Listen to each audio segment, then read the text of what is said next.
आइए हम लोग अब शिव वर्मा साहब आप देखिएगा जरा अपना, बाकी तो आवाज तो सबको आ रही है, एक बार आप अपना देख लीजिए।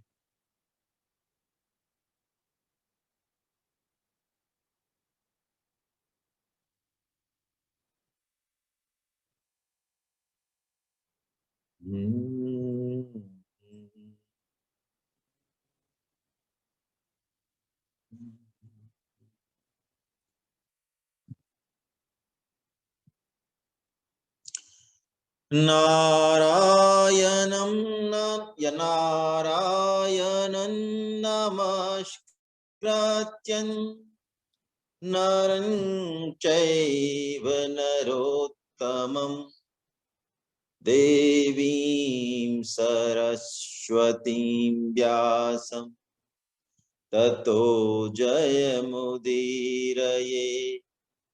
नमस्तस्मै भगवते वासुदेवाय साक्षिणे यइदं कृपया कस्मै व्याचक्षुषे मुमुक्षवे। योगीन्द्राय नमस्तस्मै शुकाय ब्रह्मरूपिणे संसार सर्पदष्टं यो विष्णुरात्ममुच्यते। भवे भवे यथा भक्ति पादयोस्तव जायते तथा कुरुष्व देवेश नाथस्त्वं नो यतः प्रभो। कलेर्दोषनिधे राजन् नास्ति एको महान् गुणः कीर्तनादेव कृष्णस्य मुक्तसङ्गः परं व्रजे। उत्तम श्लोक यस्तु उत्तम श्लोक गुणानुवाद संगीयते भीक्ष्णम् अमंगलग्नः तमेव नित्यं शृणुयाद भीक्ष्णम् कृष्णे मलां भक्तिमभीप्समानः।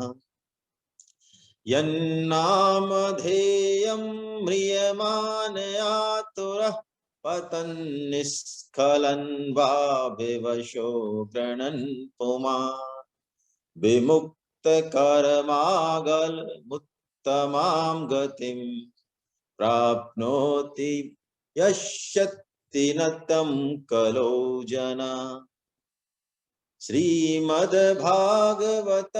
पुराणममलं यद्वैष्णवानां प्रियं यस्मिन् पारमंशमेकममलं ज्ञानं परं गीयते। तत्र ज्ञान विराग भक्ति सहितं नैष्कर्म्यं विस्कृतं तच्छृण्वन् विपठन् विचारन् परो भक्त्या विमुच्येन्नरः। यं ब्रह्म वरुणेन्द्र रुद्रमरुतस्तुवन्ति दिव्यैस्तवैः वेदैः साङ्गपदक्रमोपनिषदैर्गायन्ति यं सामगाः ध्यानावस्थिततद्गतेन मनसा पश्यन्ति यं योगिनो यशान्तं न विदुः सुरगणः देवाय तस्मै नमः। बिनु विश्वास भगति नहीं तेहि बिन द्रवहीन राम। राम कृपा बिन सपने हूँ जीव न लह विश्राम। आजु धन्य मैं धन्य अति, यद्यपि सब विधि, निज जन जान राम मोहि, संत समागम दी। बोलो बांके बिहारी लाल की जय।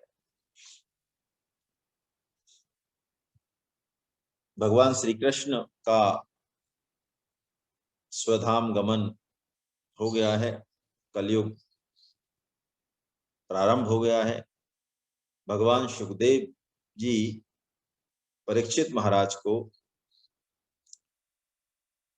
जो समय घट चुका है उन वंशों का वर्णन, और जो परीक्षित जी के बाद घटेगा आगे, उन सब का वर्णन कर रहे हैं। कलयुग के समस्त वंशों का वर्णन कर रहे हैं। फिर द्वारका जिस तरह से समुद्र ने डुबाई उसका वर्णन किया, और फिर कल जो है कली के जो धर्म है कि आगे कली में कैसे कैसे क्या क्या होगा, वो जो है सुखदेव जी महाराज ने कलयुग के धर्म बताए। कलयुग के धर्म के लें, कलयुग के अधर्म के लें, एक ही बात है।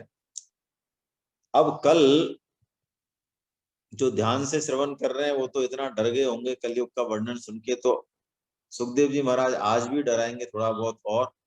लेकिन अच्छी बात ये है कि इस कलयुग का सबसे बड़ा जो फायदा हमको होने वाला है, और वैष्णवों को, भक्तों को भगवान कलयुग में क्या विशेष कवच प्रदान कर रहे हैं, वो आज सुखदेव जी महाराज चर्चा करेंगे, है ना। तो चलिए आइए आप लेते हैं कलयुग के दोषों से बचने का उपाय, नाम संकीर्तन। सुखदेव जी कहते हैं कि जैसे कल पृथ्वी का हमने लिया, उसी को आगे बढ़ा रहे हैं कि पृथ्वी जो राजा है कलयुग के उन पर हंसती है। देखिए ये जो पूरा प्रकरण है ना पृथ्वी का या जो भी है, ये प्रकरण इसलिए कहा जा रहा है इतने विस्तार से सुखदेव जी महाराज द्वारा, जिससे कि हमारे मन में वैराग्य प्रकट हो सके, है ना। हम एक बहुत, ये उन राजाओं की बात हो रही है जो कि पूरी पूरी पृथ्वी के सारे द्वीपों के मालिक हुआ करते थे। हम एक, उनकी आसक्ति तो फिर भी समझ में आती है कि उनके तो टेरिटरी में ही जो है, महीने भर में तो उनकी टेरिटरी में एक छोर से दूसरे छोर तक ही नहीं पहुंचा जा सकता। लेकिन हमारी आसक्ति, आजकल तो जिस तरह की हमारे पास साधन है, ठीक है काफी अच्छे हैं, लेकिन पुराने राजा महाराजाओं के हिसाब से जिनकी बात हो रही है उनके हिसाब से तो कोई ज्यादा नहीं है। तो हमारा वैराग्य नहीं हो, इसलिए वैराग्य हो, इसलिए ये सुखदेव जी महाराज बता रहे हैं। पृथ्वी क्या कहती है, हंसती है, पृथ्वी माता का बता रहे हैं कि ये राजा लोग स्वयं तो मौत के खिलौने हैं और ये मुझे जीतना चाहते हैं।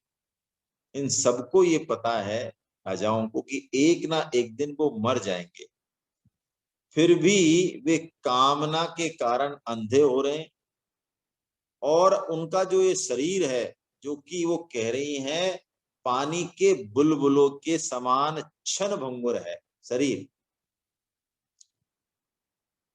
एक दोहा कहा गया ना, ऐसी इसी इसी से बनाया कि संत ने, शायद कबीर जी का है, पानी केरा बुद बुदा असमानुष की जात, और एक दिना छिप जाएगा ज्यों तारा पर भात। जैसे कि तारे का, उसका निश्चित है छिपना, अंत उसका निश्चित है, सुबह होगी, होगी ही। तो ऐसे ये जीवन भी पानी का बुलबुला है।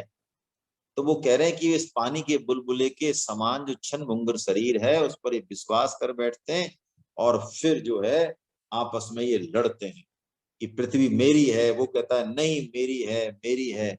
जबकि पृथ्वी माता कह रही है कि बड़े बड़े मनु और उनके भी वीर पुत्र जितने भी मेरे राजा हुए अब तक जिन्होंने कहा कि ये मेरी है, मेरी है, वो सब खाली हाथ लौट गए। कोई भी मुझे अपने साथ नहीं ले जा सका। ये मूर्ख राजा मुझे बस में करना चाह रहे हैं, युद्ध में जीतना चाह रहे हैं। ये जिनके चित्त में ये बैठ गई बात कि ये पृथ्वी मेरी, ये जमीन मेरी, तो उन दुष्टों के तो घर में ही भाई भाई या पिता पुत्र आपस में वो लड़ बैठते हैं, है ना। ये पृथ्वी माता कह रही है ना। जर जोरू और जमीन हमारे कहावत भी है, ये लड़ाई की जड़ बताते हैं इनको, है ना। तो यही पृथ्वी माता कह रही है कि मेरे कारण, मेरे को अपना मानने के कारण बड़े बड़े राजाओं के उन्होंने नाम भी लिए हैं, पृथु, पुरुरवा, भरत, सहस्त्रबाहु, मानधाता, खटवांग, तृणबंधु, ययाति, हिरण्यकशिपु, वृत्तासुर, हिरण्याक्ष, भौमासुर, बहुत सारे नाम लिए, रावण। ये सब दैत्य शक्तिशाली थे, नरपति हो गए, ये ऐसा समझते थे कि बस हमको जीतने वाला कोई है ही नहीं। और इन्होंने अंतःकरण से मेरे में ममता की और यही समझा कि ये पृथ्वी मेरी है। लेकिन अब उनकी वास्तव में कहानी ही रह गई है, कुछ नहीं रहा उनका। परीक्षित, संसार में बड़े बड़े प्रतापी और महान पुरुष हुए हैं। मैंने तुम्हें जो ये सब विस्तार से बताया, वो इसीलिए बताया कि ज्ञान और वैराग्य का उपदेश तुम्हारे मन में उपजे। तुम्हें ये समझना चाहिए कि ये सब वाणी का विलास है। पृथ्वी हो चाहे कोई भी प्रकृति जो है, वो सब वाणी का विलास है। लेकिन इस असत से, इस असत का सदुपयोग तो करें, वो बिल्कुल अलग बात है। ये जो शरीर दिया, संसार दिया, इसको सीढ़ी तो बना लें, वो एक बिल्कुल अलग बात है। परम श्रद्धेय स्वामी जी महाराज कहते हैं, लेकिन जो मूल, जो विवेक का जो मूल तत्व है, क्या है? सत को अपना मानना और असत को अपना नहीं मानना। तो जो असत को अपना मानते हैं उनका पतन होगा, लेकिन जो सत को अपना मानते हैं वो महात्मा लोग, वो क्या करते हैं? बड़ी अच्छी बात बताते हैं कि वो तो भगवान श्री कृष्ण के गुणों का गुणानुवाद ही करते रहते हैं, उन्हीं की वो कथा सुनते हैं, उसी का वो गायन करते हैं, और भगवान श्री कृष्ण के चरण कमलों की भक्ति, अनन्य भक्ति, अनन्य प्रेम में भक्ति की ही वो लालसा रखते हैं। और उनका चित्त, अंतःकरण पूरी तरह से पवित्र होके समस्त अमंगलों का नाश हो जाता है। यस्तोत्तम श्लोक गुणानुवाद। उत्तम श्लोक का मतलब भगवान ही होता है, भगवान श्री कृष्ण का ही नाम है उत्तम श्लोक। यस्तोत्तम श्लोक भगवान गुणानुवाद, संगीयते भीक्ष्णमंगलघ्नः। हमने पढ़ा ये मंगलाचरण में, आज ही ध्यान आना चाहिए आपको। पढ़ा नहीं पढ़ा मंगलाचरण में? ये अभी नया नया चालू हुआ इसलिए याद नहीं होगा। चलिए, तमेव नित्यं शृणुयाद भीक्ष्णम्, कृष्णे अमल, कृष्णे मलाम भक्तिमभीप्यमान। अभीप्यमान है अमलाम, अमल भक्ति यानी बिना मल की शुद्ध प्रेममयी भक्ति उनके हृदय में प्रकट हो जाती है, सिर्फ और सिर्फ भगवान के गुणानुवादों का श्रवण करने से। देखिए, एक बात मुझे अचानक याद आ रही है कि शायद 13.25 ही है वो श्लोक, श्रुत्वा अन्येव उपासते, भगवान कहते हैं उसमें। भगवान कर्म योग बताते हैं, ज्ञान योग बताते हैं, भक्ति योग भी बताते हैं, है ना। कई सारे ध्यान योग बताते हैं, बहुत सारे योग बताते हैं, और भी हठ योग भी हैं। लेकिन भगवान 13.25 में एक बड़ी अच्छी बात कह देते हैं, बहुत प्यारी बात है। आज ये बात आई तो इसलिए अचानक ध्यान आ गया। भगवान कहते हैं, अन्ये त्वेव मजानन्तः श्रुत्वान्येव उपासते। भगवान कहते हैं, परंतु जो मंद बुद्धि वाले हैं, जो कर्म योग, ज्ञान योग और भक्ति योग को नहीं समझते। अभी किन की बात हो रही है? अपन की बात नहीं हो रही है, ये तो कोई और ही है शायद मंद बुद्धि वाले। अपने तो सारे ही ठीक है यहाँ जो सुन रहे हैं कम से कम। हाँ, उनकी तो बात उनकी तो बात नहीं हो रही ना ये। हाँ, उनकी बात नहीं है। तो वो कह रहे हैं कि जो मंद बुद्धि वाले पुरुष हैं वो इन सारे योगों का मर्म नहीं जानते, लेकिन लेकिन वो कोई सा योग नहीं कर पाते हैं, वो योग्यता नहीं है उनमें शायद। लेकिन ते पिचाति तरन्तेव मृत्युम श्रुति परायणा। कैसा प्यारा शब्द दिया भगवान ने, श्रुति परायण। श्रुति परायण कौन है ये श्रुति परायण? श्रुति परायण वो जो सुनने की जिनको ललक लग गई। गीता एक बार पढ़ी, हाँ 10 बार पढ़ी, हाँ 11वीं बार तैयार। भागवतम कुछ नहीं समझ में आया, समझ में आया नहीं आया, कभी आया महाराज, कभी तो जो है आया बड़ा आनंद आया, और कभी जो है 1 फीट ऊपर से गया, और कभी तो पकड़ में ही नहीं आया, पता नहीं कितने फीट ऊपर से गया। लेकिन उसके बाद भी श्रुति परायणा सुनना नहीं छोड़ा, है ना। समझ में आए नहीं आए, कुछ भी है, भगवान का नाम तो है ही, तो श्रुति परायण यानी सुन ही रहे हैं लगातार। सुनने का जैसे व्यसन हो गया, व्यसन, है ना। तो भगवान कहते हैं ते अपि चाति तरन्ते वह। देखिए भगवान ने किसी भी साधन में ये एव शब्द नहीं लगाया, आप देख लो। यहां लगाया वो निश्चय ही तर जाएंगे। बोलो भगवान, अभी अपन देख ही लेंगे इसको, पर सुखदेव जी महाराज की कृपा से परीक्षित जी महाराज अभी आ ही जाएगा 2 4 5 दिन में ये प्रसंग भी। परीक्षित जी महाराज ने कौन सा योग किया है भैया? कौन सा योग किया? कर्म योग किया, ज्ञान योग किया, कौन सा किया? अरे यही किया, मंद बुद्धि। जो कह रहे हैं भगवान के मंद बुद्धि, अब जिनको मंद बुद्धि अपनी नहीं लगती है तो वो तो फिर सुना ही नहीं, इसको कोई मतलब ही नहीं है ना। फिर वो तो कर्म योग और ज्ञान योग और भक्ति की जो बड़ी बड़ी योग्यता है उनमें जाए आराम से। जैसे कि तुलसीदास जी ने बनाया ना चौथा घाट, याद आ रही होगी आपको, बड़ी सुंदर प्रसंग था वो। तुलसीदास जी ने कहा, तुलसीदास जी कह रहे हैं इस बात को, परीक्षित जी कह रहे हैं बोलो आप, हम कहाँ लगेंगे उनके आगे। वो तुलसीदास जी कह रहे हैं मेरे को कर्मयोग के घाट पे एंट्री नहीं मिली। अरे वाणी मिली आपको, फिर ज्ञान योग का भी, अरे वाणी मिली, ज्ञान योग पे तो हमें भगा दिया वहां से, क्या लेना देना है, जाओ आप फालतू। कोई संस्कृत के श्लोक लिखे नहीं आपने, हिंदी में लिख दिया सब चीज। भक्ति योग पे तो मना तो नहीं हुई, लेकिन वहां तो एक से एक भक्त, एक से एक ऊंचे भक्त में पछड़ खाए, हमारा नंबर नहीं लगा। देखो आप, तो यही बात कह रहे हैं सुखदेव जी महाराज कि श्रुति परायण जो है वो दिव्य गुणानुवाद का भगवान की का श्रवण करते रहते हैं। कृष्ण अमलाम भक्ति मभीप्समाना, उनके हृदय में अमला भक्ति है ना, विशुद्ध भक्ति, प्रेममयी भक्ति उनके हृदय में प्रकट हो जाती है। कब तक नहीं होगी, कब तक नहीं होगी, है ना। भगवान की कृपा है ना, साथ में तो होगी।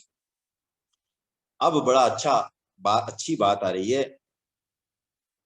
सुखदेव जी महाराज, वो परीक्षित जी महाराज पूछ रहे हैं कि प्रभु अब आपने कलयुग का जो वर्णन किया है ना, मेरे को तो ऐसा लग रहा है, मैं तो डर गया हूँ कलयुग का वर्णन सुन सुन के, कैसे कैसा इसमें कलयुग में समय आएगा, तो उस समय लोग किस उपाय से उनकी पार पड़ेगी। मुझे जरा कलयुग के और उनका वर्णन कीजिए पूरा, और कैसे कलयुग में लोग पार पड़ेगी वो आप बताइए। तो देखिए अब बता रहे हैं सुखदेव जी महाराज की, परीक्षित सतयुग में धर्म के 4 चरण हैं। सत्यम दया तपो दान मिति पादा विभो नृपा। सत्यम, दया, तप और दान।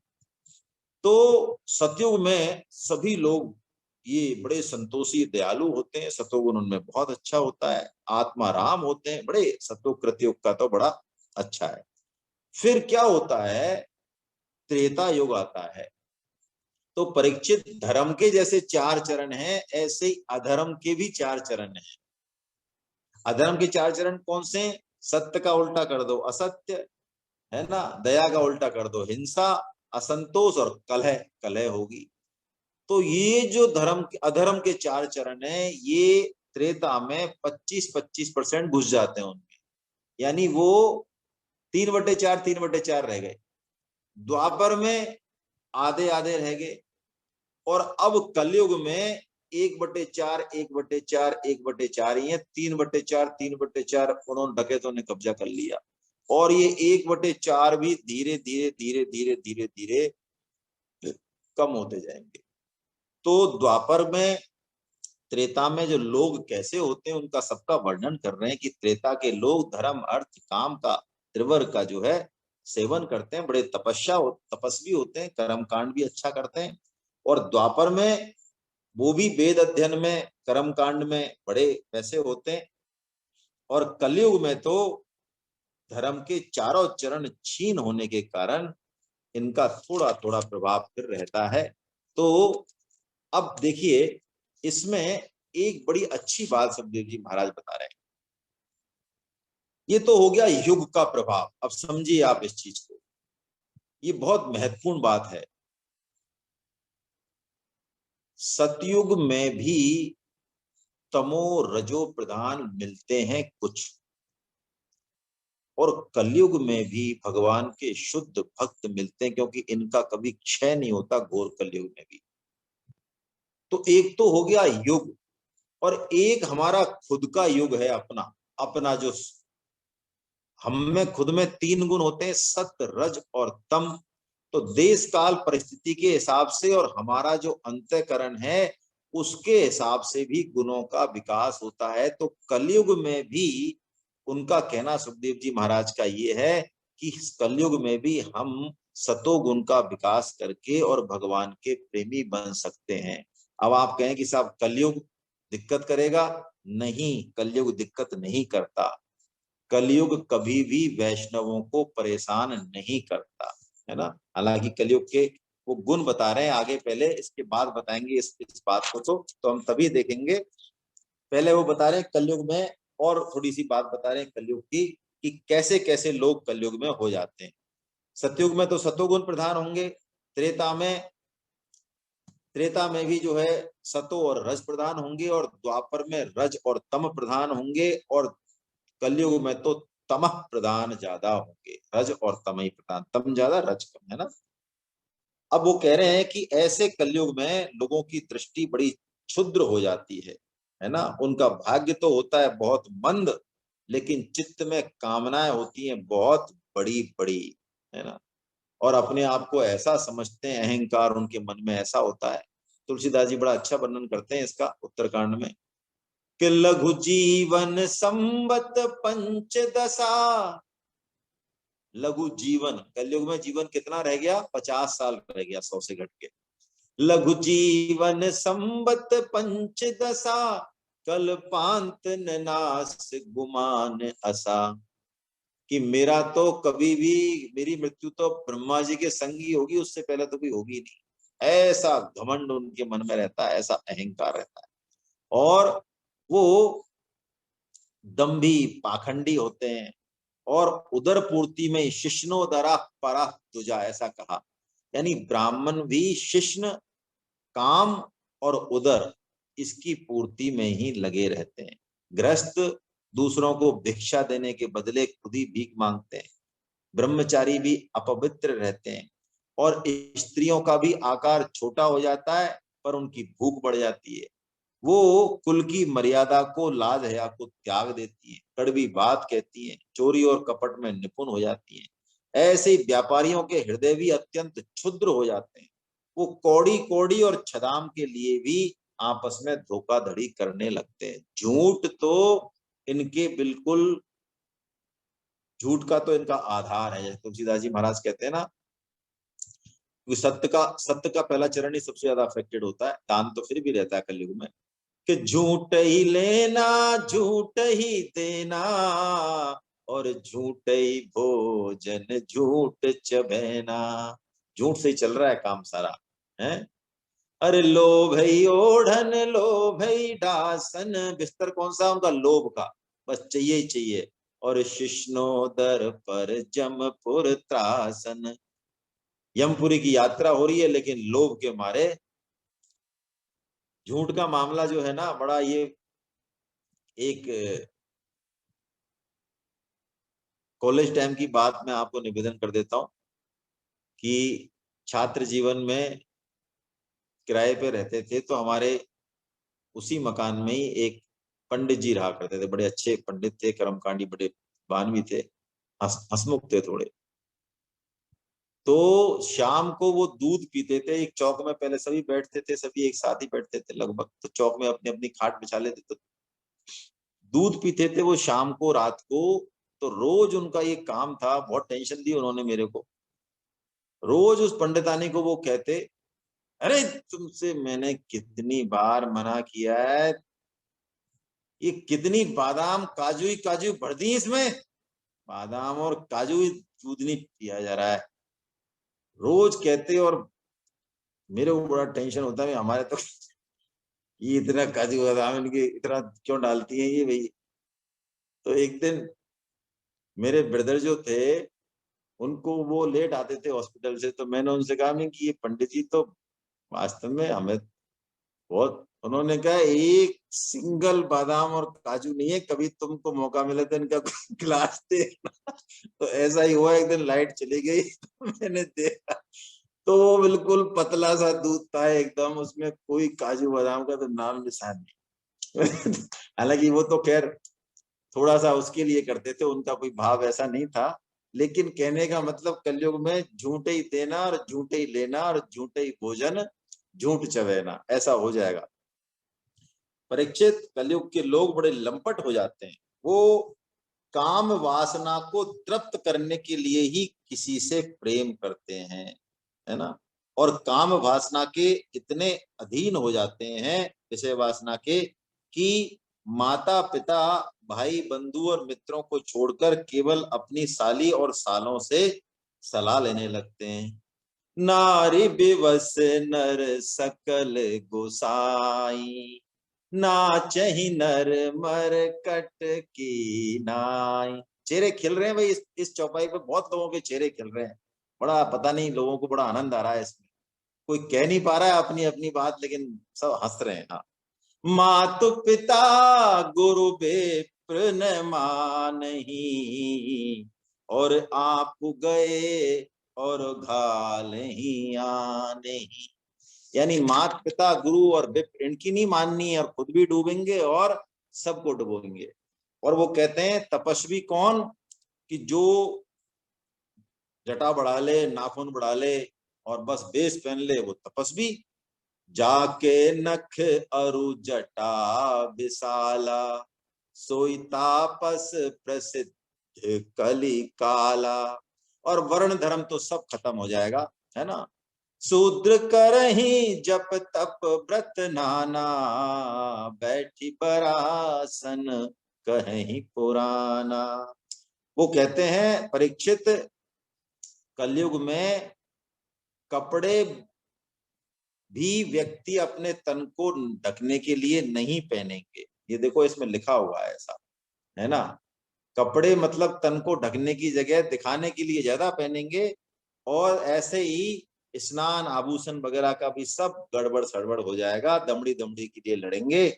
और पुत्र पुत्र केवल अपनी काम वासना और पेट भरने में लगे रहेंगे, अपने बूढ़े माँ बाप की रक्षा पालन और पोषण भी नहीं करेंगे, उनकी उपेक्षा कर देंगे।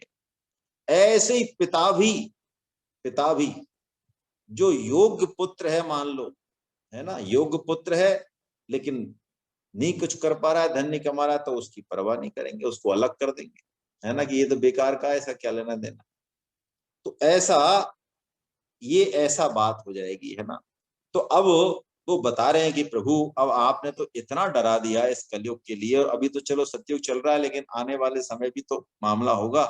तो कुछ तो आप इसकी बताओ, कुछ ऐसी बात तो बताओ कि जिससे कि हमें लगे कि भाई हमारा कुछ वीआईपी ट्रीटमेंट हो रहा है कलयुग में जन्म लेके। तो उन्होंने कहा बिल्कुल, वो बताएंगे कि कलयुग का इतने सारे दोष होने के बाद भी जो वैष्णव हैं, जो भगवान की तरफ चलना चाह रहे हैं, उनके लिए तो कलयुग मानो वरदान है। क्यों वरदान है? देखिए, कलयुग में जो हमारी आयु है, क्षमता है, उसके हिसाब से तो हमको साधन है। और नियम में विधि निषेध कुछ नहीं है। यानी जैसे कि तुलसीदास जी महाराज कहते हैं कि सतयुग में बहुत बड़े बड़े तप करें हम, है ना, बहुत बड़े बड़े तप करें, तपस्या करें, यज्ञ करें, दान दें सतयुग त्रेता द्वापर में, तब जाके कोई थोड़ा बहुत पुण्य होगा। लेकिन कलयुग में बिना विधि निषेध के, बिना नहाए, बिना आसन लगाए, उच्चारण भी चाहे ठीक नहीं है, हरे कृष्णा महामंत्र का, हरे राम महामंत्र का यदि जप कर रहे हैं तो हमको फल सारा मिल जाएगा जो मिलना चाहिए, बिना किसी उसके गलतियों की तरफ ध्यान दे। तुलसीदास जी कहते हैं, सुन ब्यालारी काल कली, मल अब गुण आगार। काकभूषण जी कह रहे हैं कि देखो ब्यालारी, ब्याल यानी सांपों के दुश्मन, अरी ब्याल अरी यानी गरुड़ जी की जो कली है ना, ये मल का यानी पापों का, दोषों का ये तो भंडार है, भंडार है। लेकिन गुण हूं बहुत कल जुग कर, बिनु प्रयास निस्तार। लेकिन कलयुग में एक गुण भी है बहुत, कि यहाँ पे इच्छा मात्र से, भगवान नाम मात्र से जो है जीव का निस्तार हो जाता है। यही सुखदेव जी महाराज कह रहे हैं कि मनुष्य मरने के समय आतुरता की स्थिति में, गिरते या फिसलते समय या विवश होकर भी भगवान के एक नाम का उच्चारण कर ले तो उसके सारे कर्म बंधन छिन्न भिन्न हो जाते हैं और उसे उत्तम से उत्तम गति प्राप्त होती है। यन्नाम ध्येयम म्रियमान आतुरः, म्रियमान आतुरा यानी जो मरने के कगार पे है। कौन? 100 साल से ऊपर वाले, हमारा नंबर नहीं है। पतन निस्खलन वा विवशो ग्रनन पुमान। पतन गिरते समय, स्खलन खिसलते समय, या विवशो विवश होके कोई कैसे भी भगवान का नाम ले, विमुक्त कर मार्गलम उत्तमाम गतिम, तो भी उसको उत्तम गति मिल जाएगी। लेकिन हाय रे कलयुग, लोग भगवान के इस नाम से भी विमुख हो जाते हैं। हे परीक्षित, कलयुग के अनेक दोष हैं, वस्तु भी दूषित, काल भी दूषित, जगह भी दूषित, लेकिन इन सब दोषों का मूल तो अंतःकरण है। तो यदि अंतःकरण में हम भगवान नाम को बिठा लें, भगवान के हृदय में हम भगवान की स्मृति रख लें, भगवान भगवान नाम की का कोई विग्रह, कोई उनकी याद कर लें, तो वो कह रहे हैं उनकी सन्निधि मात्र से, सुखदेव जी महाराज क्या मंत्र बता रहे हैं, सारा कलयुग फेल, उनकी सन्निधि मात्र से ही सारे के सारे दोष नष्ट हो जाते हैं। वीरेश्वर सिंह जी, आवाज तो सबको आ रही है भाई, आप अपना चेक कीजिए, है ना, मेरे ख्याल से कोई समस्या आज तो है नहीं, आ रही है आवाज सभी को। सर्वान हरति चित्तस्थो भगवान पुरुषोत्तम, यानी अंतःकरण में जहां भगवान विराजे हैं, यदि हम उनका अनुभव करें, उनको भगवान नाम सुनाएं, तो कोई भी दोष बचेगा नहीं। परीक्षित जी को कह रहे हैं, परीक्षित भगवान के रूप, गुण, लीला और धाम, देखिए 5 चीजें होती हैं, समझे हम इनको।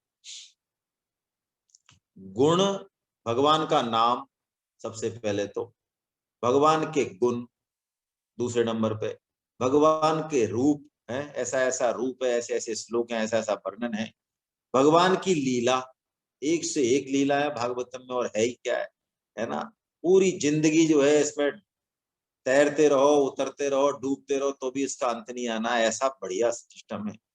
और धाम, धाम मतलब जो भी पुण्य स्थल है, पुण्य स्थल है, वृंदावन है, ऋषिकेश है, या कोई और ऐसा पुण्य स्थल है जहां पर कि भक्त, ऐसा कोई तीर्थ स्थान है जहां पर भक्तों की सन्निधि बड़ी आराम से मिलती है, जहां पर भक्त तपस्या करते हैं, तो ऐसा धाम। इन 5 में से किसी एक की भी यदि हम आश्रय ले लें तो वे भगवान हमारे हृदय में आकर विराज जाते हैं। और परीक्षित, एक दो जन्मों की तो क्या कहे, करोड़ों करोड़ जन्मों के पाप भी यदि हो इस अंतःकरण में तो वो उनको क्षण भर में भस्म कर देते हैं। क्या बात। श्रुतै संकीर्तितो ध्यात पूजितश्चाद्रतोऽपि वः नृणाम धुनोति भगवान। धुनोति यानी तुरंत। फिर तस्थो जन्मायुता शुभम। अयुत, अयुत बोलते हैं 10,000, यानी 10,000 जन्म की बात की यहाँ पे। उनके अशुभों को 10,000 को भी 10,000 से गुना करो तो इतने अशुभों को भगवान क्षण भर में भस्म कर देते हैं, है ना। अब कह रहे हैं परीक्षित जी, परीक्षित जी से कह रहे हैं सुखदेव जी, परीक्षित अब तुम्हारी मृत्यु का समय निकट आ गया है, अब सावधान हो जाओ और पूरी शक्ति से अपने अंतःकरण की समस्त वृत्तियों को भगवान श्री कृष्ण में लगा दो और उनको अपने हृदय सिंहासन पर बैठा के और फिर उनका ध्यान करो, तुम्हें इससे परम गति प्राप्त होगी। जो लोग मृत्यु के निकट पहुंच रहे हैं उन्हें सब प्रकार से उस परम ऐश्वर्यशाली भगवान पुरुषोत्तम का ही जो है ध्यान करना चाहिए। तो फिर भगवान उसे अपने स्वरूप में लीन कर देते हैं। परीक्षित, ऐसा मौका दोबारा मिलेगा नहीं। भगवान बहुत प्यारी, सुखदेव जी भगवान बहुत बढ़िया बात बताते हैं। परीक्षित, कलयुग दोषों का खजाना है। मैंने इतना तुम्हें कलयुग के दोष बताए, लेकिन इसमें एक बहुत बड़ा गुण है, इसीलिए तो परीक्षित जी ने कलयुग को नहीं मारा था। क्या गुण है कि कलयुग में केवल भगवान श्री कृष्ण का हम संकीर्तन करें, है ना। देखिए 5 जो बताए ना पहले, ये इनसे अलग है, उनमें है भी ये और इनसे अलग भी है। कैसे? नाम जप में कईयों का मन नहीं लगता, लेकिन आप देखेंगे संकीर्तन यदि आप करें 10-5 लोग मिलके, 20 लोग मिलके, जो अच्छा एक ग्रुप है, उसमें यदि संकीर्तना मतलब उच्च स्वर तु कीर्तना संकीर्तना। नहीं, मैं दोबारा नहीं कर सकता भाई मीटिंग, फिर मैं होस्ट बना हुआ हूं ना, तो चला जाऊंगा मैं, फिर दिक्कत हो जाएगी। आज क्या बात है, आज 3-4 लोग मैसेज छोड़ रहे हैं कि भी उनको आ नहीं रही है आवाज। अच्छी आवाज आ रही है, बिल्कुल अच्छी आ सर रही है। आज तो वॉइस क्लियर है एकदम, कोई इशू नहीं है सर। क्लियर है, क्लियर है। वो हाँ तो लोग अपना गड़बड़। देखो भाई, आज मुझे तो मेरे यहाँ तो कोई समस्या लग नहीं रही है ना। हाँ काफी लोगों को, 4-5 लोगों को लग रही है, बाकी तो नहीं लग रही लोगों को। चलिए, हाँ तो संकीर्तन जो है ना, संकीर्तन सबसे बड़ा इलाज। संकीर्तन में नाम भी है, संकीर्तन में गुण भी है, संकीर्तन में रूप भी है, संकीर्तन में लीला भी है, और धाम में किया जाए भक्तों का संग है तो धाम भी है। यानी संकीर्तन में सब कुछ है। यदि आप कर सकें तो बच्चों को बिठा के और हमको घंटे आधा घंटे कीर्तन अवश्य में करना चाहिए, है ना। अमित गर्ग साहब देख रहे हैं, आज मीटिंग में है, उनकी बिटिया जो हबी गर्ग है, हबी बिटिया जब तक हमारे घर पे रहते थे, रही थी ना, रोज इसका नियम था, ये रोज कीर्तन कराती थी आके, और इसको 10-20 भगवान की ऐसी कृपा थी, 20-30-40 कीर्तनों की लय और कीर्तन सब याद रहते थे इसको। उस समय का जो भाव है, जो माहौल है, वो अलग ही था। ये हमें अब महसूस होता है जब नहीं होता है। जब तो भगवान कह रहे हैं, सुखदेव जी भगवान, कि कलेर दोष निधे राजन अस्ति एको महान गुना। एक महान गुण है, कौन सा? कीर्तना देव कृष्णस्य मुक्त संग परम ब्रजे। कीर्तन करने से समस्त तरह की आसक्तियां छूट के और उस परम पुरुषोत्तम परम परमात्मा की प्राप्ति हो जाती है। तुलसीदास जी महाराज भी यही कह रहे हैं। कृत युग त्रेता द्वापर पूजा मख और जोग, कृतयुग यानी सतयुग, उसमें पूजा, त्रेता में मख और द्वापर में जोग। कृतयुग त्रेता द्वापर पूजा मख और जोग। कैसी कैसी बड़ी बड़ी तपस्या सुनी होंगी आपने उस जमाने में, कितने बड़े बड़े यज्ञ करते थे वो, हम तो सोच नहीं सकते इतने बड़े बड़े। वो कहते हैं उस समय उनकी उससे मुक्ति होती थी। जो गति होय सो कली हरि नाम ते पावहिनो, यानी जो गति उनको इतनी मेहनत करके, सतयुग में उम्र होती है 1 लाख साल। अब बताइए 1 लाख साल तक हमको सही मार्ग पे चलना है, तपस्या करनी है, जो भी करनी है, पूजा करनी है। और त्रेता में होती है 10,000 साल उम्र, द्वापर में होती है 1,000 साल और कलयुग में होती है 100 साल।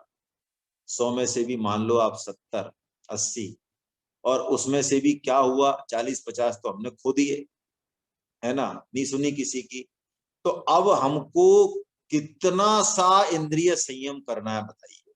मान लो थोड़ा बहुत कोई आहार विहार भी ठीक करना है, श्रवण ठीक करना है, गीता सुननी है, तो कितने से समय हमको अपना जो है थोड़ा सा अपने ऊपर संयम करना है बताइए।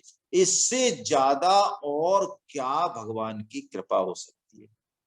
ये भी कलयुग में जहां मानस पुण्य होए नहीं पापा। भगवान के नियम कलयुग के लग रहे हैं हमारे ऊपर और फायदा मिल रहा है हमको औरों का। कल जुग सम जुग आन नहीं, जो नर कर विश्वास। कह रहे तुलसीदास जी, कल जुग सम जुग आन नहीं, जो नर कर विश्वास। गाय राम गुण गण विमल, गाय राम गुण गण विमल, भव तरहि बिनु प्रयास। क्या बात कह दी। देखो तुलसीदास जी महाराज का तो भाई, गोस्वामी जी महाराज तो कहते हैं कि बस बिना प्रयास के ही भव तर सकते हैं। कलि नहीं धर्म न भगति विवेकु, ये भी कहा है तुलसीदास जी महाराज। भक्ति के लिए भी कहा है, बहुत गहरा रहस्य। क्योंकि हम कहते तो हैं कि हम भक्ति मार्ग पे चल रहे हैं, लेकिन विश्लेषण हो तो छक्के हमारे परखच्चे उड़ जाए। तुलसीदास जी महाराज कह रहे हैं कि कलि नहीं धर्म न भगति विवेकु। विवेक को भी हम कहते हैं सदुपयोग करो, सदुपयोग क्या कर पाएंगे, क्या कर पाएंगे हम। ममता और कामना आसक्ति इतनी भरी हुई है अंदर की, सब ज्ञान जो है बह जाता है, जहां जब जरूरत पड़ती है तभी बह जाता है। बोलने के लिए तो रहता है, सुनाने के लिए रहता है, कोई हमको ज्ञानी मान ले, पंडित मान ले, इसके लिए भी रहता है, लेकिन जब इसकी जरूरत पड़नी है ना असली, तब नहीं रहेगा। मानो जैसे कर्ण का सा श्राप लग रहा है। एक कर्ण अर्जुन से ज्यादा वीर था, कम तो नहीं था, ज्यादा ही था, लेकिन उसको श्राप था परशुराम जी का कि जब तुझे जरूरत पड़ेगी इस विद्या की सबसे ज्यादा, तब ये विद्या तेरे काम नहीं आएगी।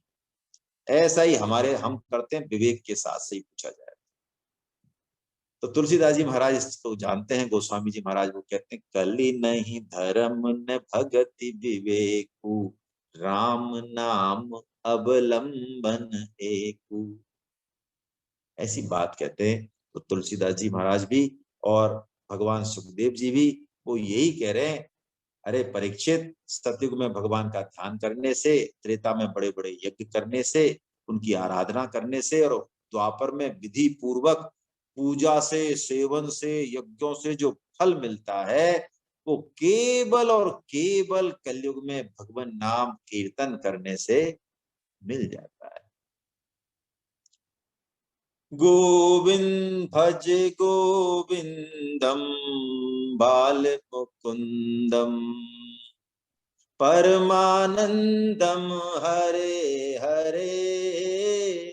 भजे गोविंदम बालमुकुंदम, परमानंदम हरे हरे। भज गोविंदम बाल मुकुंदम, परमानंदम हरे हरे।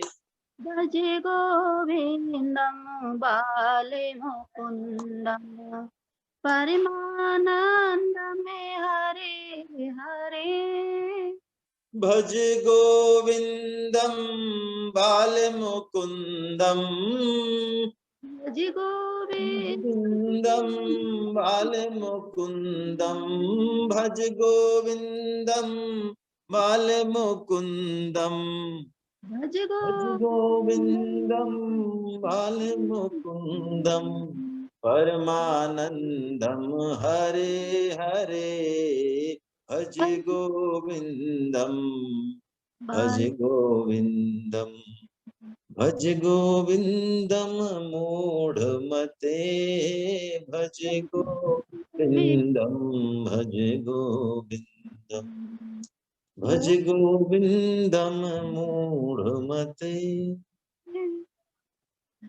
हरे कृष्णा हरे कृष्णा हरे कृष्णा हरे कृष्णा हरे कृष्णा। समय हो ही गया है, ठीक है। हरे कृष्ण।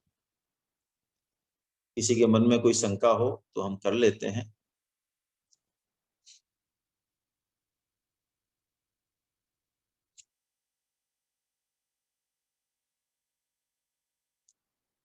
किसी को कोई टिप्पणी देनी हो तो भी दे सकते हैं।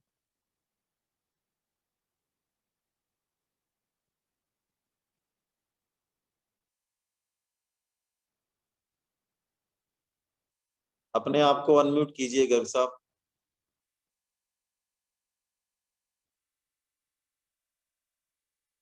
एक बार कीजिएगा। हाँ यस। हाँ, हाँ मैं हरे ये कह कृष्ण। रहा था कि रामायण में जैसे लिखा है, कलयुग केवल नाम आधारा, सुमरि सुमरि नर उतरे पारा। कि कलयुग में केवल नाम का ही आधार है क्या? अब जो है वो फर्क ये है कि कृष्ण भक्त जो है वो कृष्ण का नाम जपेगा, राम का भक्त राम का नाम जपेगा, शिव का भक्त शिव का नाम जपेगा। क्या तो इनमें कोई भेद नहीं होगा? देखिए, जो आपका ईष्ट है ना, वो ईष्ट ईष्ट सब एक ही है। आपका जिसमें मन लगे, रुचि लगे, उसको जपिए आप। अच्छा। तुलसीदास जी महाराज के ईष्ट जो है भगवान श्री राम है हाँ। ना। और हम्म। और तुलसीदास जी महाराज के भगवान श्री राम है, इसका मतलब भगवान श्री कृष्ण नहीं है, ऐसी बात भी नहीं है उनके दिमाग में, है ना। आपने उनके जीवन की घटना सुनी होगी। वो भगवान श्री राम में श्री कृष्ण देखते हैं और श्री कृष्ण में भगवान श्री राम देखते हैं। हमको इस तरह का कंफ्यूजन क्रिएट नहीं करना चाहिए, है ना। ठीक है ना। नहीं, मैं तो जो लोग बाग इस तरह की वो टिप्पणी करते हैं ना, इसलिए पूछ रहा था कि ताकि उनको क्लियरेंस किया जा नहीं सके। नहीं, ऐसा कुछ नहीं है, ऐसा कुछ नहीं। चलिए, मैं नटवर गोस्वामी जी को अनम्यूट कर रहा हूँ जी सर। और अभी अभी बिटिया कीर्तन भी कराएगी इसके बाद, है ना। हरे कृष्णा गुरु जी। हरे कृष्णा सर।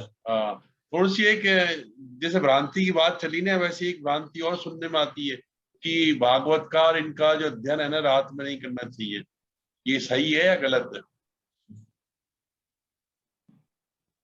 एक बात है, शास्त्रों का अध्ययन और भगवान नाम जप और जितने भी बढ़िया बढ़िया काम है, ये कब नहीं करने चाहिए, इस बात का खजाना कहाँ से मिलता है हमको।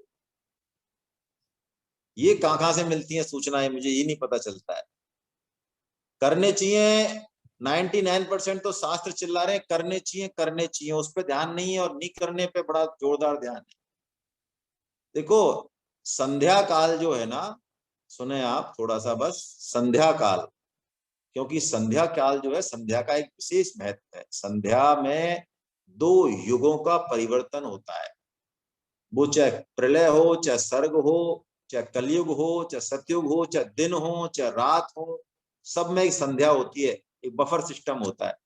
उस संध्या काल में बस हमको भगवान नाम जप के अलावा पढ़ना, खाना, सोना, इस तरह के काम नहीं करने चाहिए। बस, और कोई निषेध नहीं, है ना, कोई निषेध नहीं।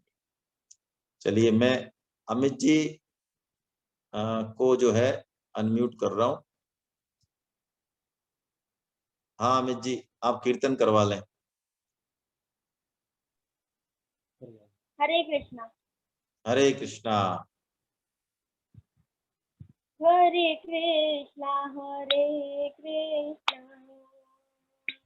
कृष्णा कृष्णा हरे हरे हरे कृष्ण कृष्ण कृष्ण हरे हरे, हरे राम राम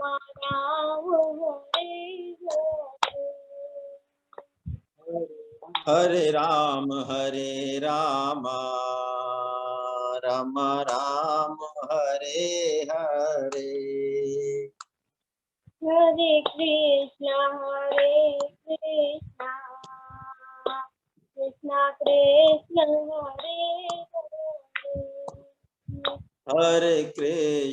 हरे कृष्ण कृष्ण कृष्ण हरे हरे, हरे कृष्ण जय हो।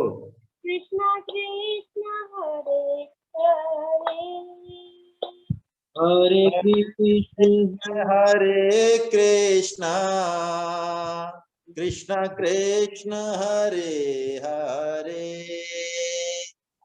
हरे राम राम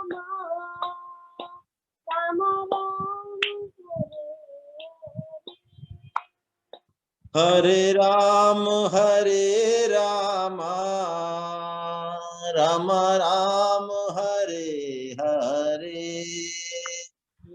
हरे कृष्ण कृष्ण हरे हरे हरे कृष्ण कृष्ण कृष्ण हरे हरे, गोविंद जय जय गोपाल जय जय गोविंद जय जय गोपाल जय जय, राधारमण हरि गोविंद जय जय राधा रमण हरि गोविंद जय जय, गोविंद जय जय गोपाल जय जय गोविंद जय जय गोपाल जय जय, गोविंद जय जय गोपाल जय जय गोविंद जय जय गोपाल जय जय, राधारमण हरि गोविंद जय जय राधारमण हरि गोविंद जय जय, गोविंद जय जय गोपाल जय जय गोविंद जय जय गोपाल जय जय, राधे कृष्ण भजले रे मनवा राधे कृष्ण भजले राम कृष्ण भजले रे मनबा राम कृष्ण भजले, राधे कृष्ण भजले रे मनवा राधे कृष्ण भजले राधे कृष्ण भजले रे मनबा राधे कृष्ण भजले, राधे कृष्ण भजले रे मनवा राधे कृष्ण भजले राधे कृष्ण भजले रे मनबा राधे कृष्ण भजले, राधे कृष्ण गोपाल